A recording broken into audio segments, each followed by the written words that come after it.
étions en train de dire, en parlant sur la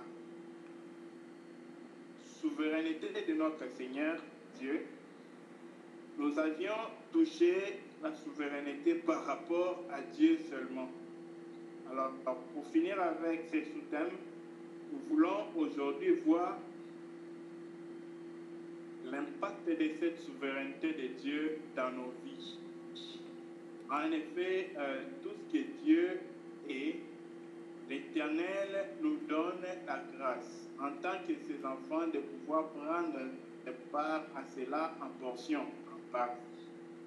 C'est-à-dire que nous puissions, bien aimés, expérimenter, vivre et manifester, bien aimés, en portion les qualités, les avantages et la nature divine. C'est vrai que nous ne pouvons pas, en tout cas en aucun cas, être le souverain,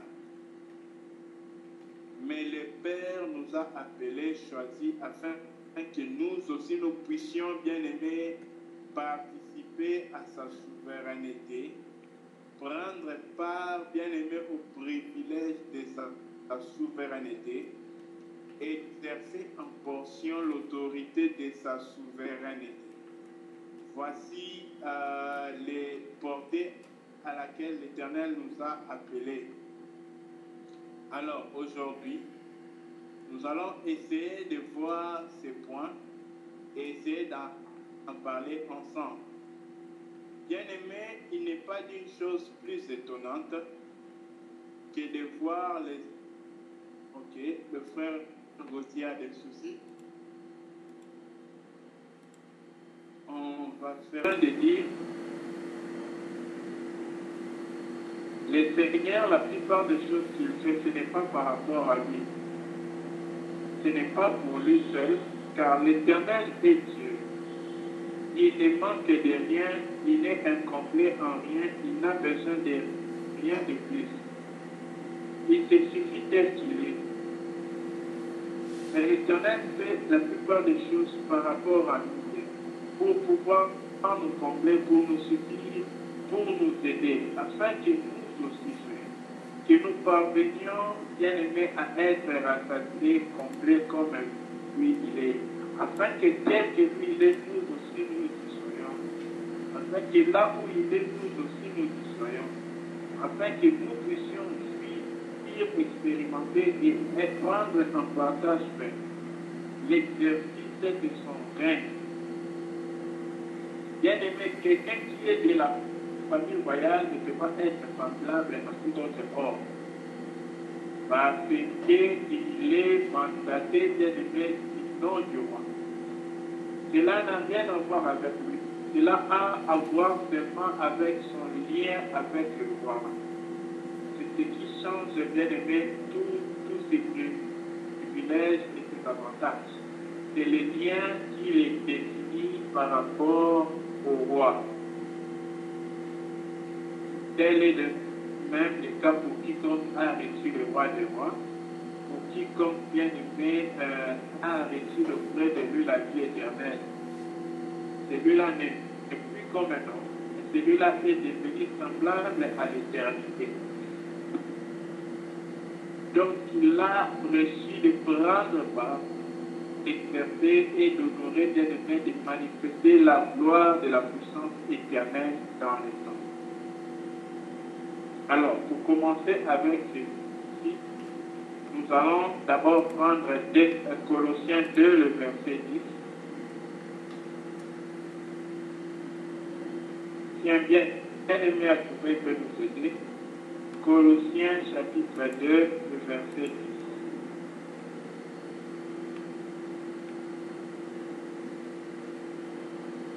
Colossiens 2, verset 10. Nous lisons. Lisons. Vous avez très clairement, oui. Vous avez tout pleinement en lui, qui est le chef de toute domination et de toute autorité. Amen. Au verset 9, on parle de Christ. On dit car on lui habite corporellement. Quand on dit corporellement là, c'est un corps mystique. C'est-à-dire dans son corps mystique, tout Dieu habite dedans.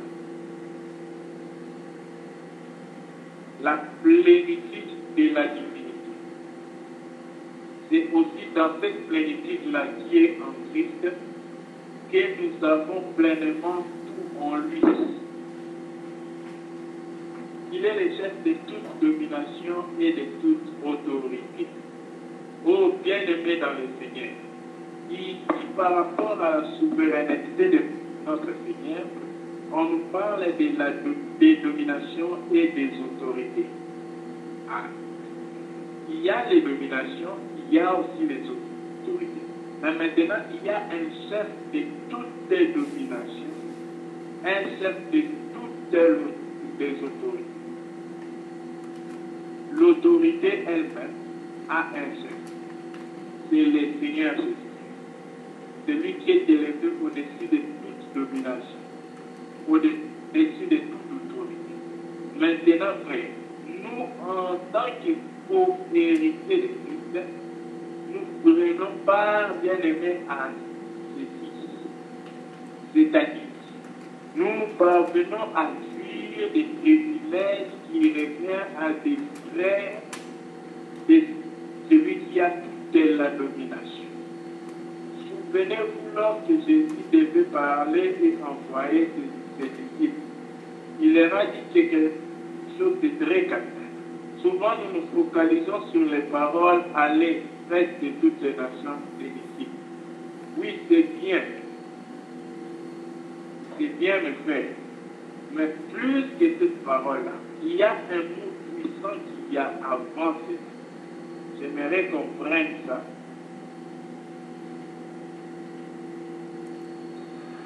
Je pense que c'est très important pour nous.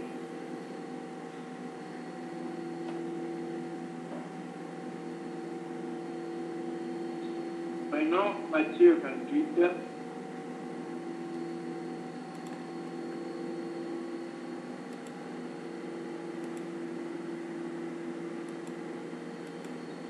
À partir du verset 18. Bien aimé, vous pouvez nous aider dans la lecture. Matthieu 28, verset 18 à 19.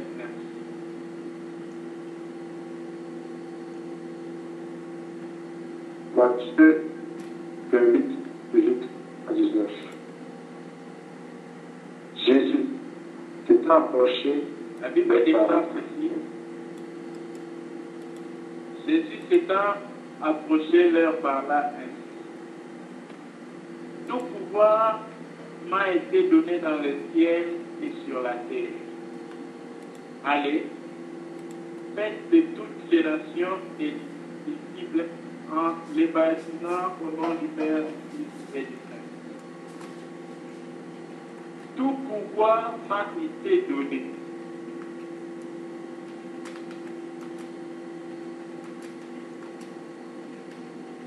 D'accord?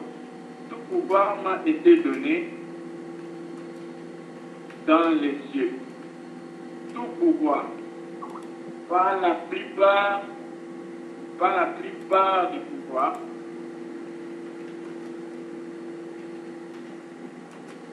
Pas la grande partie du pouvoir, mais tout pouvoir a été donné à Christ. Maintenant, quand il envoie ses disciples, il ne leur envoie pas avec une parole,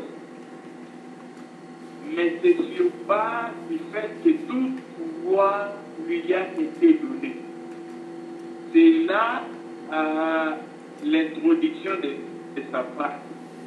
Tout pouvoir lui a été donné dans le ciel et sur la terre. Retenons ici que le Seigneur Jésus qui parle avant a appelé le diable. Il a dit le prince de ce monde, celui qui dirigeait ce monde. Il dit le prince de ce monde vient vers moi, mais il n'y a rien de lui en moi. Bien-aimé dans le Seigneur disait ces paroles-là pendant qu'il était sur la terre. Maintenant, après sa résurrection, il va dire que tout pouvoir m'a été donné. Bien-aimé, c'est pour dire qu'aujourd'hui, le règne du Seigneur Jésus n'est pas seulement céleste, mais c'est un règne qui est ici sur la terre déjà, et ensuite céleste. Ou qui est céleste, mais aussi sur la terre. Mes frères et sœurs dans le Seigneur, ici sur la terre, ces règnes, cette souveraineté de Christ doit être rendue visible pas par Christ lui-même, mais au travers de toi, au travers de moi.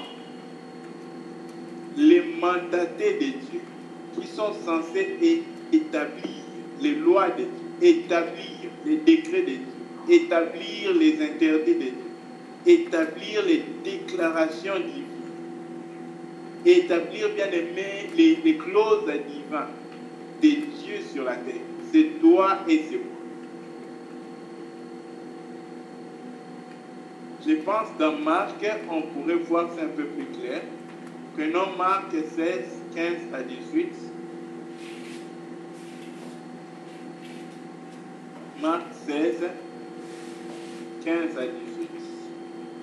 Je vais lire.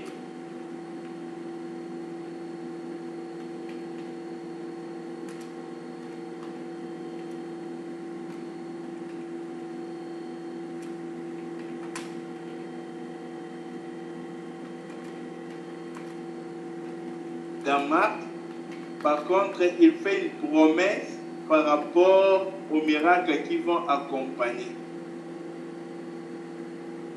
Donc, Marc 16, le verset 15, il dit « Allez par tout le monde et prêchez la bonne nouvelle à toute la création. Celui qui croira, qui sera baptisé, sera sauvé. Mais celui qui ne croira pas sera condamné. Voici les miracles qui accompagneront ceux qui auront cru. En mon nom, ils chasseront les démons. Ils parleront de nouvelles langues. Ils saisiront des serpents. S'ils boivent des breuvages mortels, il ne leur fera point de mal. Ils imposeront les mains sur les malades et les malades seront guéris. Bien-aimés, retenons que quand le Seigneur parle déjà ici de ces choses, tous ces différents points qu'il est en train de citer là, la guérison miraculeuse, bien-aimé, l'expérience des langues des hommes et des anges, boire un breuvage mortel et ne pas mourir. Toutes ces choses-là ont à faire avec l'autorité, le pouvoir que le malin détenait, par lesquels il pouvait faire mourir les hommes, par lesquels il pouvait combattre les hommes et anéantir les hommes. Mais maintenant, Dieu établit l'homme pour que l'homme puisse occuper ces histoires. Bien-aimé, la terre de Canaan, la terre promise, était un lieu occupé. Maintenant, le Seigneur établit la nouvelle Israël, qui est l'Église, afin que Israël, qui est l'Église, puisse prendre occupation des terrains. C'est-à-dire, les privilèges de Dieu dans ta vie, dans ma vie. Il nous établit pour que nous puissions maintenant, frère, exercer son autorité, sa souveraineté, son pouvoir, et prendre possession de ce qui était bien aimé perdu. Car il est venu pour retrouver ce qui était perdu. Il est venu pour restaurer ce qui était perdu. Il est venu pour redresser ce qui était courbé. Afin que tout ce que tu avais perdu par toi-même, tout ce que moi j'avais perdu par moi-même, bien aimé, soit restauré, restructuré, ramené, redonné, bien aimé, par l'autorité de Christ en nous. Bien aimé dans le Seigneur, notre Dieu, notre roi, il est venu combattre notre combat, vaincre cela afin de nous donner maintenant de prendre part à cette victoire.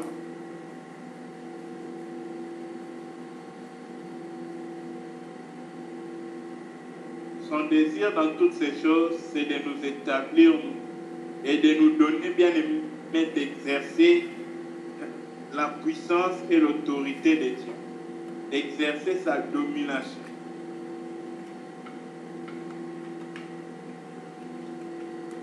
Vous allez vous rendre compte que, à plusieurs reprises, dans plusieurs écritures, le Seigneur parle du pouvoir.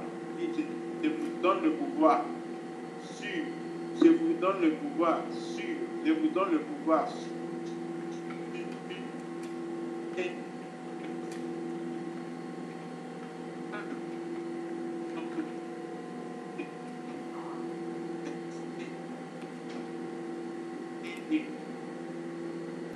Exerce le pouvoir, l'autorisation que tu as. C'est que tu parviennes, allô? Oui, c'est que tu parviennes à manifester, à œuvrer, à exercer tes pouvoirs. Oui, Dieu était miraculé avec Moïse, mais ce n'est pas Dieu qui devait jeter le bâton de Moïse pour qu'il devienne un serpent. Dieu devait parler à Moïse. Moïse devait premièrement faire le premier travail, celui de croire d'abord à ce que Dieu dit. Deuxièmement, obéir ce que Dieu dit. Quand Moïse a cru qu'en jetant les serpents, les bâtons, quelque chose va arriver.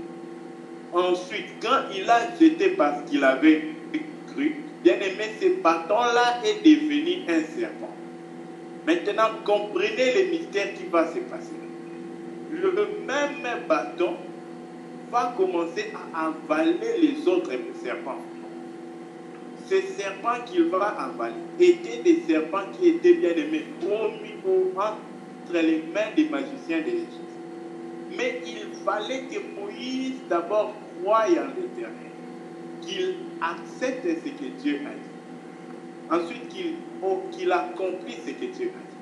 Bien-aimé, tout pouvoir nous a été donné par le Seigneur notre Dieu, afin que nous, maintenant, nous puissions exercer ce pouvoir. Bien sûr, ce n'est pas avec notre signature, ce n'est pas avec nos mots, ce n'est pas avec notre force, parce qu'il a été dit dans Zacharie que ce n'est ni par la force, mais bien aimé, c'est par l'Esprit de Dieu. Ah, j'aime bien ce cantique que certains de nos frères m'ont appris ici. Ce n'est ni par la force, ni par la puissance, mais c'est par son Esprit, dit le Seigneur Dieu. Bien-aimé dans le Seigneur, c'est avec la signature de Dieu, c'est avec le nom de l'Éternel, c'est avec son autorité que nous exerçons son autorité pour la gloire de son nom. C'est-à-dire, quelqu'un ne peut pas s'approvisionner du droit, s'acquérir du droit d'aller exercer l'autorité s'il n'est pas mandaté de Dieu. Ah, mais celui qui est mandaté demain, il ne peut pas manquer d'exercer, bien aimé, le droit, l'autorisation que l'autorité qu'il a établie lui donne. Le Seigneur ne dit pas que lui, il va lier sur la terre. Il dit c'est que nous lions sur la terre, c'est que Pierre va lier, Dieu aussi va le lier dans les cieux. Mais il faut que Pierre lie cela sur la terre. Ah.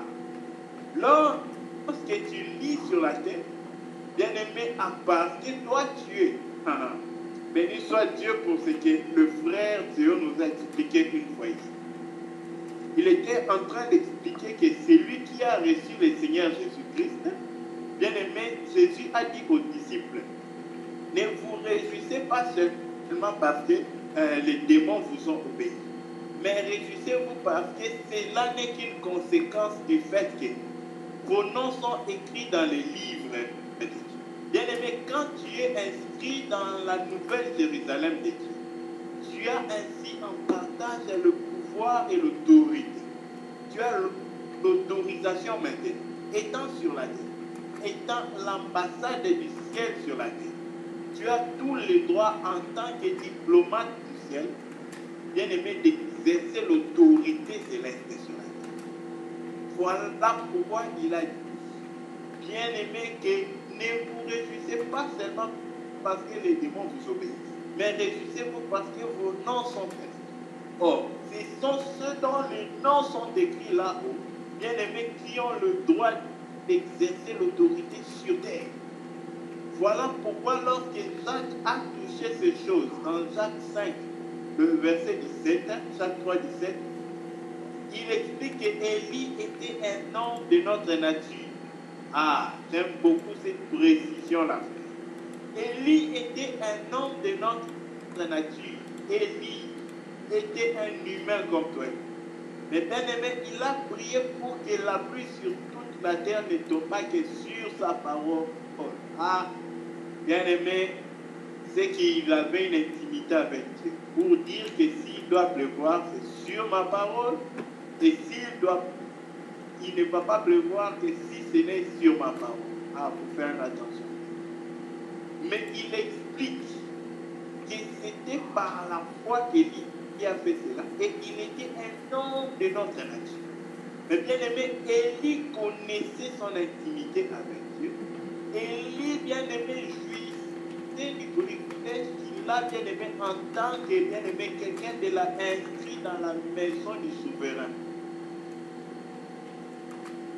Bien aimé dans le Seigneur, ceci est pour nous rappeler que lorsque tu es inscrit dans les livres, dans les registres du Très-Haut, tu n'es plus n'importe qui. Ce n'est pas seulement les démons qui te sont soumis, mais bien aimé, bien sûr, plus que les démons. Bien aimé, c'est que tu as maintenant l'autorisation, le droit, bien aimé, céleste de pouvoir décréter les choses, de pouvoir annoncer les choses. Voilà pourquoi la Bible nous appelle, en nous disant que nous devons dépenser les matins, afin que nous puissions conclure la journée avec Dieu. Bien aimé, que cela soit ta vie, ton partage et ta pratique, de dépenser le soleil pour aller décréter les choses sur la journée avec Dieu. Tu vas dire et confesser les choses avec Dieu qui doivent s'accomplir pendant la journée. Bien aimé, là, cela n'est pas, comment dire, une manipulation des activités spirituelles ou religieuses ou quoi. C'est la foi dans son Dieu. Élie n'a pas prié parce qu'il avait confiance en lui-même.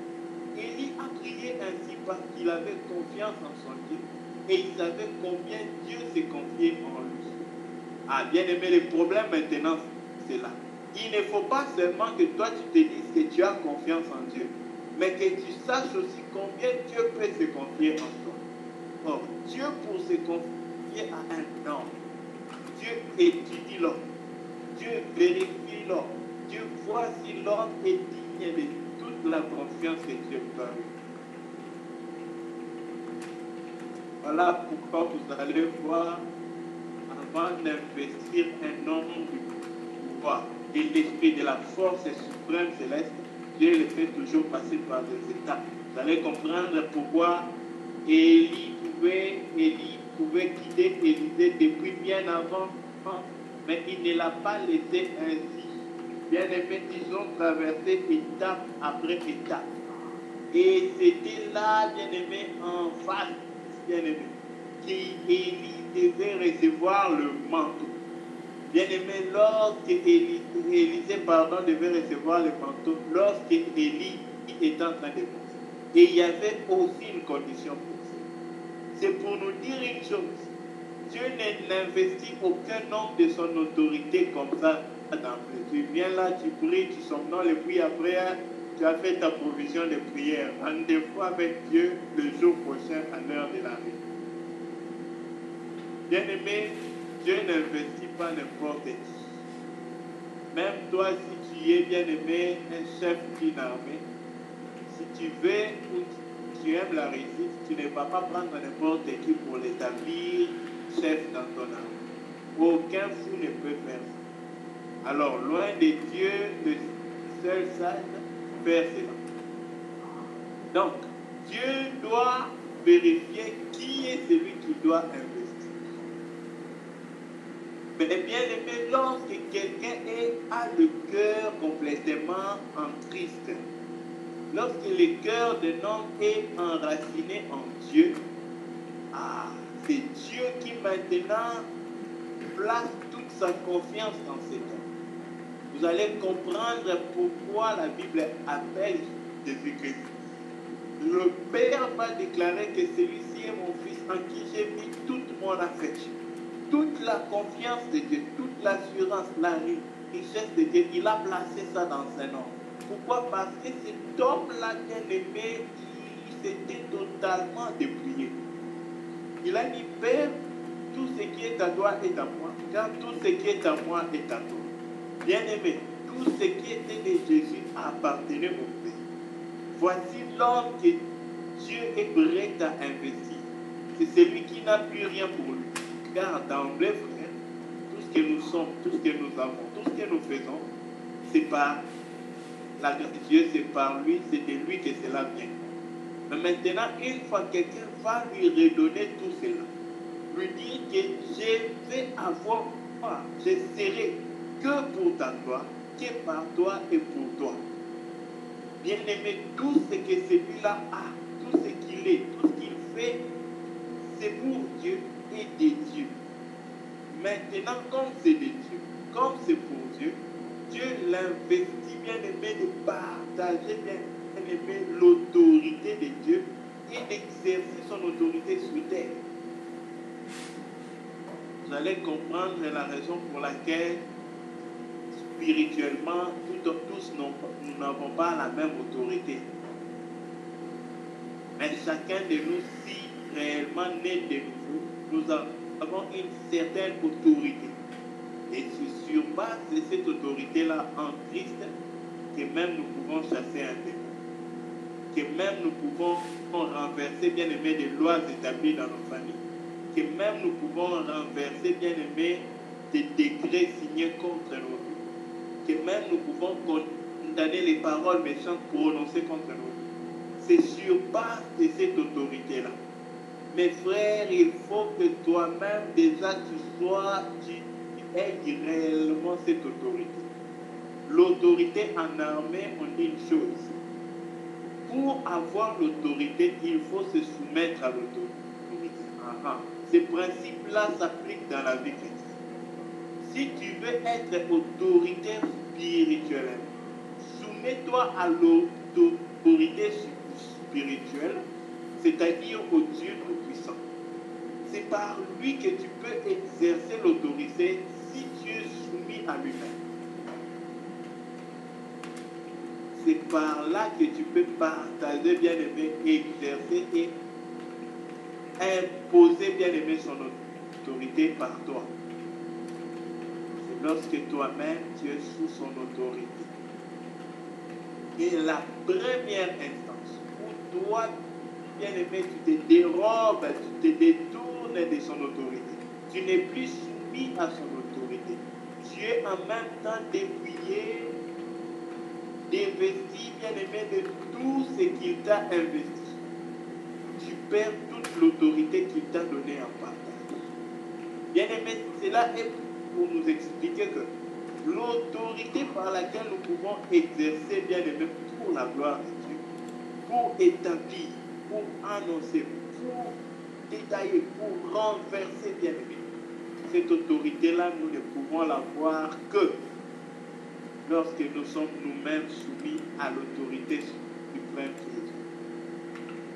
Bien-aimé, si nous ne sommes pas soumis à son autorité, nous n'avons pas non plus l'autorité.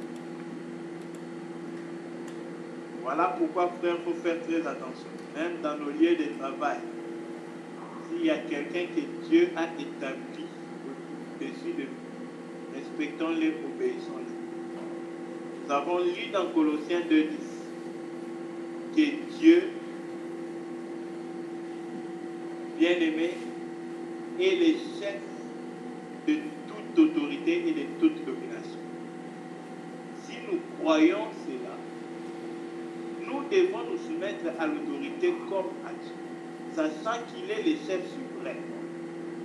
Mais lorsque nous ne nous soumettons pas, c'est là que nous tous aussi nous perdons notre autorité sur ceux à qui, bien aimé, sur qui nous avons.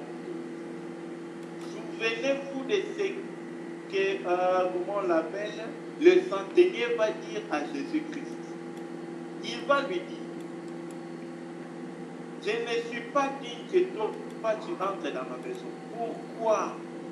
Parce que moi que tu vois, j'ai dit, je suis chef d'une centaine. J'ai dit à l'un, viens, il vient. À l'autre, va, il va. Les centeniers avaient le pouvoir et l'autorité. Bien aimé, on comprend parfaitement le principe de l'autorité, de la souveraineté, d'exercer l'autorité de Dieu ici.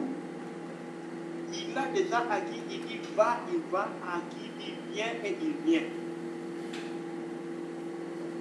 De la même manière, lui aussi, il est soumis à des autorités. Il va conclure avec ça. Il dira, lui-même, il est soumis aussi à des autorités.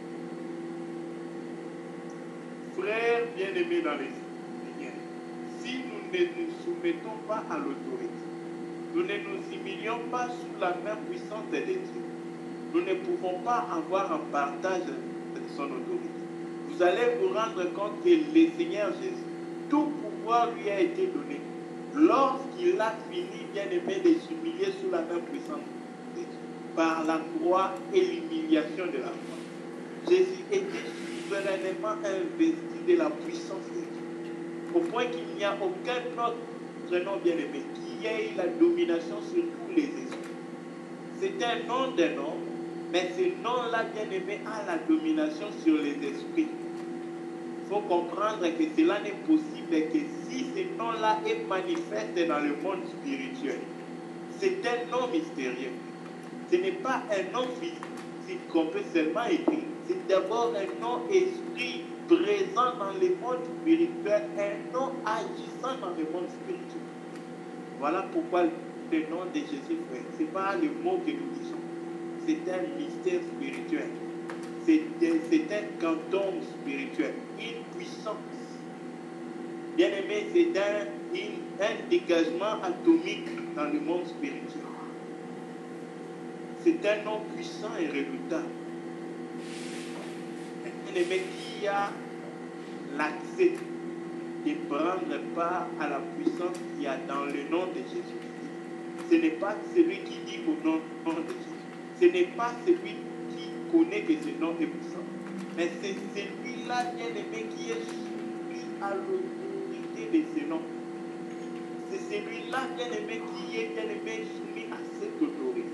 Donc, pour pouvoir exercer l'autorité,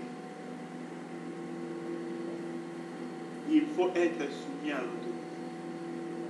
Il n'y a pas une autre voie, il n'y a pas un autre canal, il n'y a pas une autre méthode. C'est d'être d'abord sous l'autorité. Car avant que le centenier parle de ce que lui, il est sur l'autorité, il exerce l'autorité, il dit à celui-ci, va et va. Enfin, il va parler de lui-même qui est soumis à une autre autorité. Bien aimé, c'est le principe de Dieu. Et la chaîne de toutes ces autorités est finalement soumise à Dieu. Voilà pourquoi, frères et sœurs dans le Seigneur, ne nous amusons pas avec une autorité que Dieu est donnée. Tu peux être plus riche que ton boss au bureau. Tu peux être plus tout ce que tu es qui est mieux que ce qu'il est. Si Dieu a permis qu'il soit ton supérieur, même s'il est mince comme un petit gamin, bien aimé, c'est un chef. Ce n'est pas toi qui l'as établi chef sur toi, c'est Dieu qui l'a établi. Si tu penses te soumettre à Dieu, tu vas t'examiner par ta soumission à celui-là pour savoir. Car Dieu est un chef que tu ne vois pas. Mais celui-ci est un chef que tu vois déjà. Tu peux déjà montrer comment tu te soumets comment tu peux dire que tu te soumets au numéro 1 de la hiérarchie.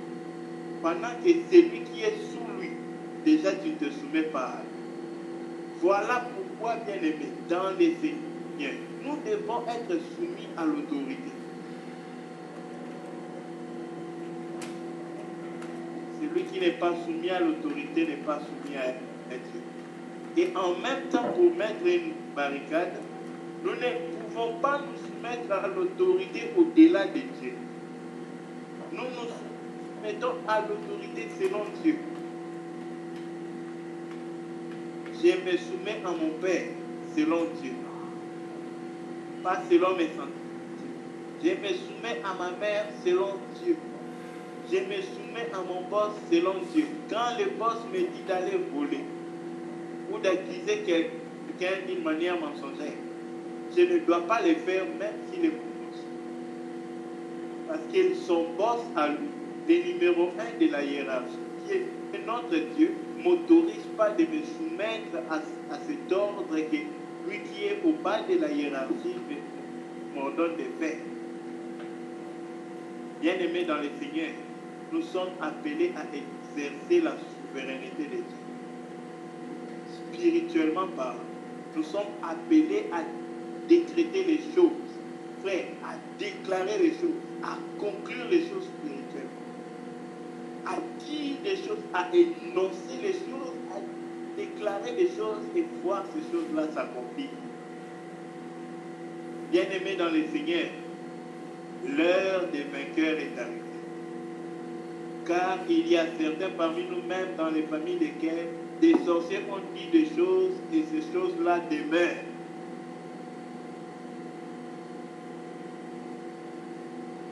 Et des fois on dit, ah, Dieu a permis, c'est la volonté de Dieu.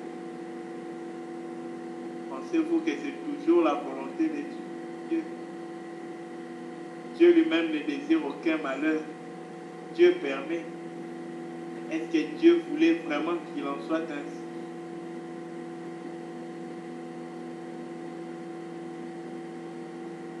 Faute du bois, les faits s'éteignent. Bien-aimé dans le Seigneur, as-tu pratiqué ta part de responsabilité? Là dit les lieux où foule la plante de tes pieds étaient donnés en possession. Ne sais-tu pas que même ta famille, c'est un lieu où a foulé la plante de ton pied? Pourquoi Dieu n'a pas permis que tu sortes dans une autre famille, mais que ton pied bien-aimé vienne jaillir dans ce monde au travers d'une famille, d'une maman, d'un papa et d'un domaine très précis? Bien-aimé, n'est-ce pas parce qu'il te donne le pouvoir d'aller établir, d'aller conclure dans cette famille-là?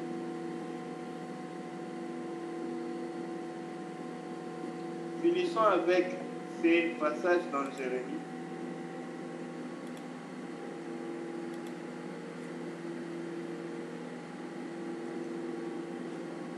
Bien-aimé, l'appel de Jérémie était pour lui. Mais cet appel concerne tout un chacun de nous particulièrement.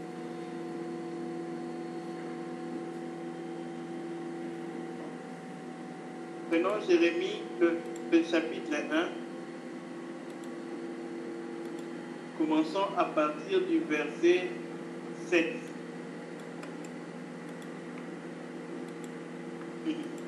Non, commençons au verset 5, c'est très bien.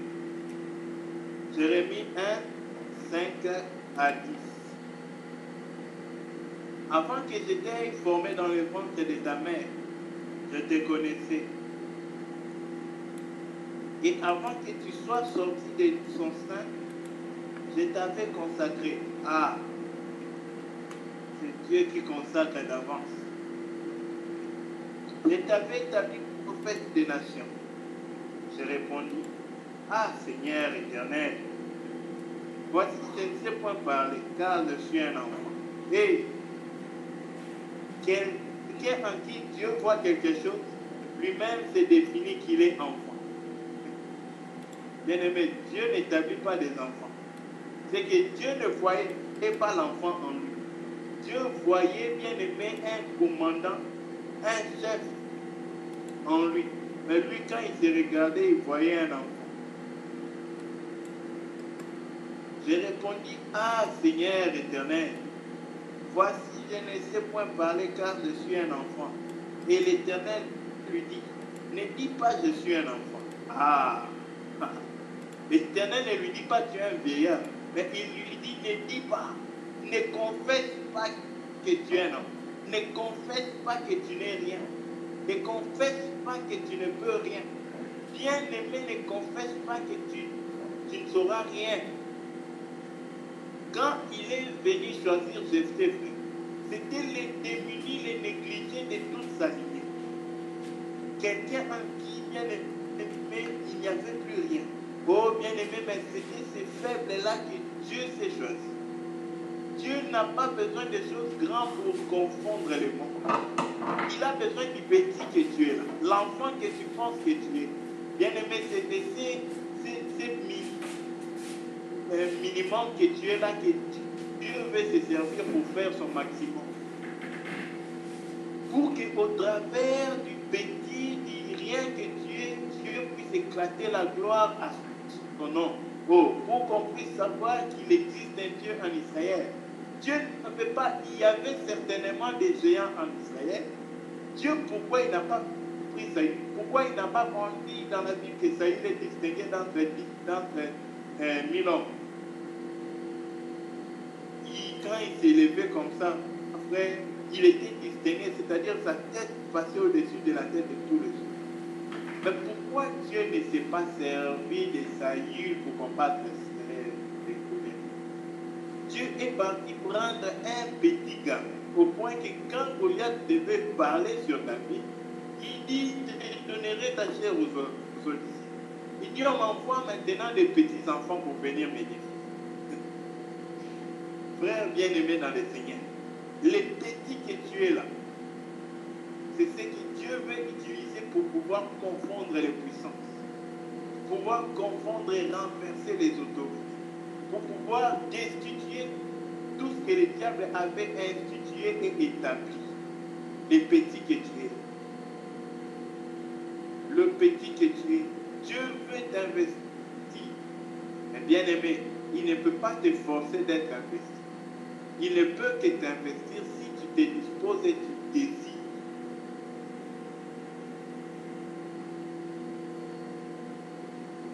Tout pouvoir m'a été donné, ainsi je vous envoie. Tout pouvoir m'a été donné.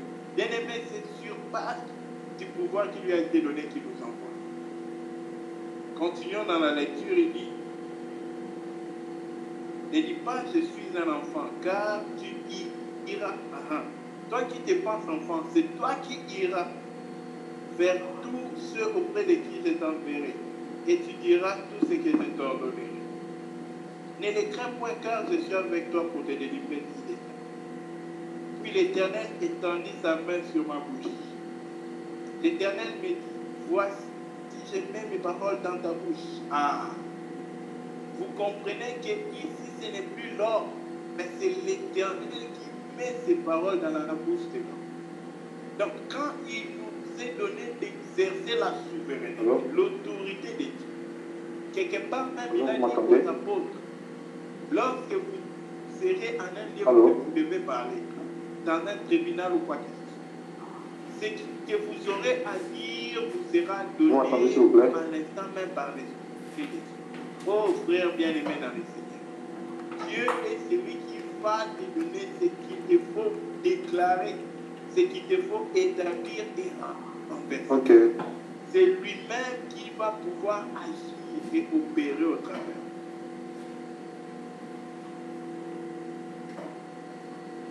Il dit, regarde, je t'établis aujourd'hui sur les nations et sur les royaumes pour que tu arraches, que tu abattes, pour que tu ruines et que tu détruises. Ensuite, il va dire, pour que tu bâtisses et que tu plantes. Ah, bien aimé. Pour pouvoir bâtir et planter, il faut d'abord arracher, abattre, ruiner et détruire. Si cela n'est pas fait, il n'y a plus moyen, il n'y a plus possible. de pouvoir bâtir et planter. Nous devons d'abord renverser ce qui a été fait. Lorsque Gédéon, je pense, devait établir un autel à Dieu, il devait d'abord renverser l'autel. Bien-aimé, tu es celui par qui Dieu va établir, bien-aimé, de nouvelles bases sur ta vie, sur ta famille, sur ta progéniture. Si toi tu as vécu des combats dans ta famille par lesquels, bien-aimé, combats liés à ceux qui étaient avant toi, toi tu seras maintenant, bien-aimé, comment on dit, le point de détour, où au lieu qu'il y ait des combats, mais ta progéniture, tes enfants doivent hériter, bien-aimé, les trésors de ta fidélité et de ton intimité avec Dieu. Car il y a une promesse attachée à ces choses. Il dit qu'il n'a pas vu, bien-aimé, les enfants de celui qui se confie à l'Éternel mendier leur pain. Bien-aimé, ceux qui s'attachent à l'Éternel, l'Éternel n'est pas seulement fidèle à eux, l'Éternel est fidèle même à leur vie. Souvenez-vous de Salomon qui souvent priait au nom de David. Il dit, souviens-toi de moi. Oh Père, montre à moi ta miséricorde envers ton serviteur David. Bien-aimé dans le Seigneur, si nous marchons avec lui, nous ne savons pas quel est ce grand don que nous faisons à notre futur bien-aimé, à nos descendants. C'est un trésor que nous leur laissons mieux que de l'argent, mieux qu'une banque en notre nom. Dieu nous a appelés pour abattre, pour arracher, pour détruire et pour ruiner.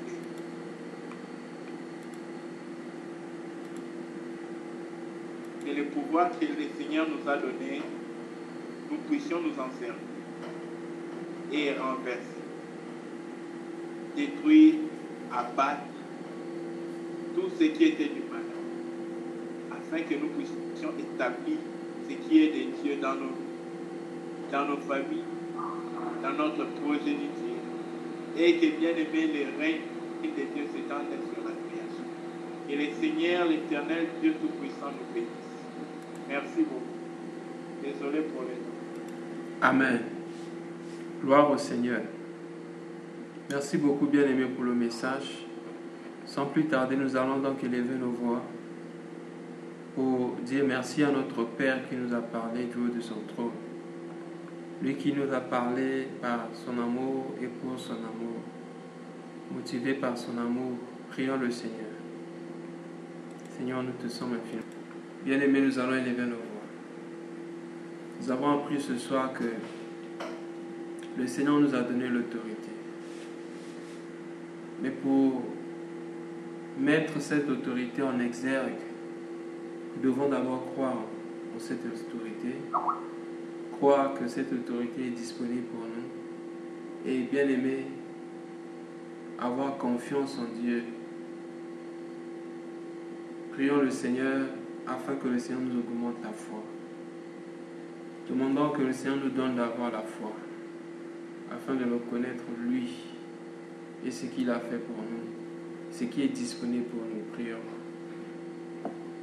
Père, merci pour ta grâce. Continuons avec la prière. Bien-aimés, nous avons appris que selon le principe de l'autorité, pour pouvoir résister au diable, pour pouvoir chasser les démons, nous devons nous soumettre à Dieu.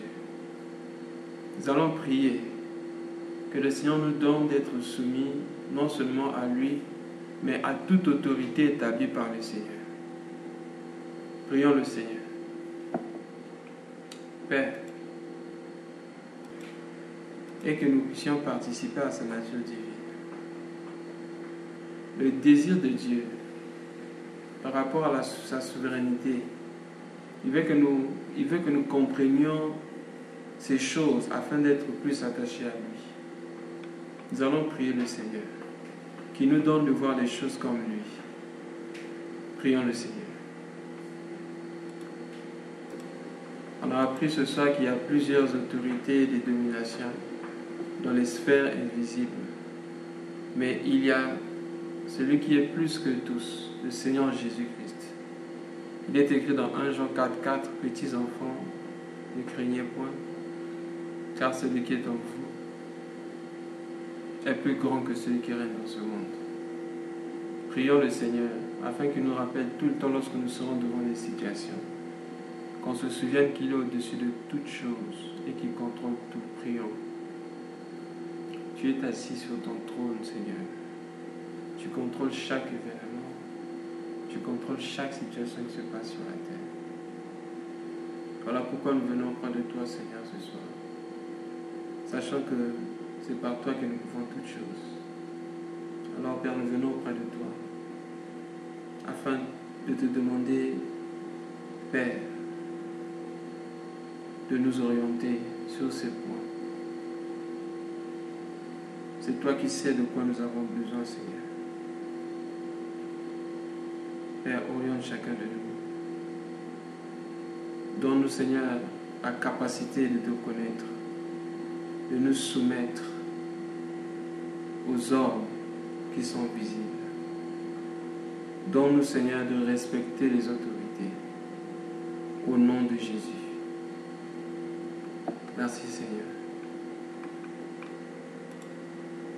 Oui, bien-aimés dans le Seigneur, un sujet lié à la parole. Shalom. Shalom, j'ai un sujet de prière.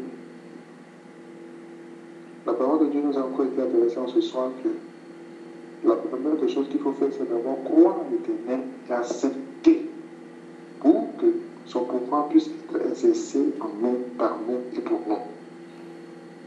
Donc nous allons encore élever nos voix ce soir, que tout esprit de doute qui plane encore dans nos vies, que tout esprit de doute qui plane encore dans nos cœurs, le doute sur la puissance de Dieu, le doute sur la souveraineté de Dieu, le doute sur l'autorité de Dieu, le doute sur le nom puissant de Jésus-Christ, le doute que Dieu a bâti des choses importantes pour nous, un plan de bonheur. Toutes ces choses de doute-là, le doute que quand nous prions et que Dieu ne répond pas, que ces doutes-là quittent et que nous croyons à l'Éternel et accepter cela, accepter ce que lui dit au nom puissant de Jésus. Nous sommes en prière.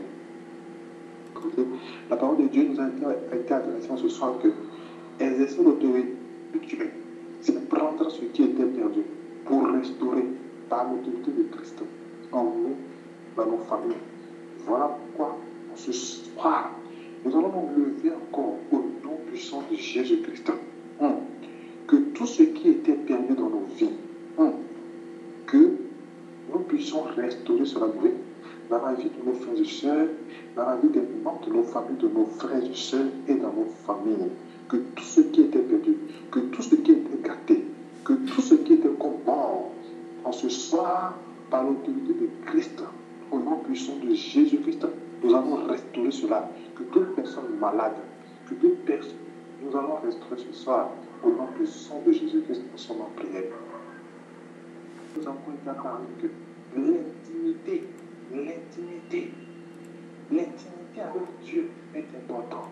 Voilà pourquoi nous allons demander encore la grâce de Dieu.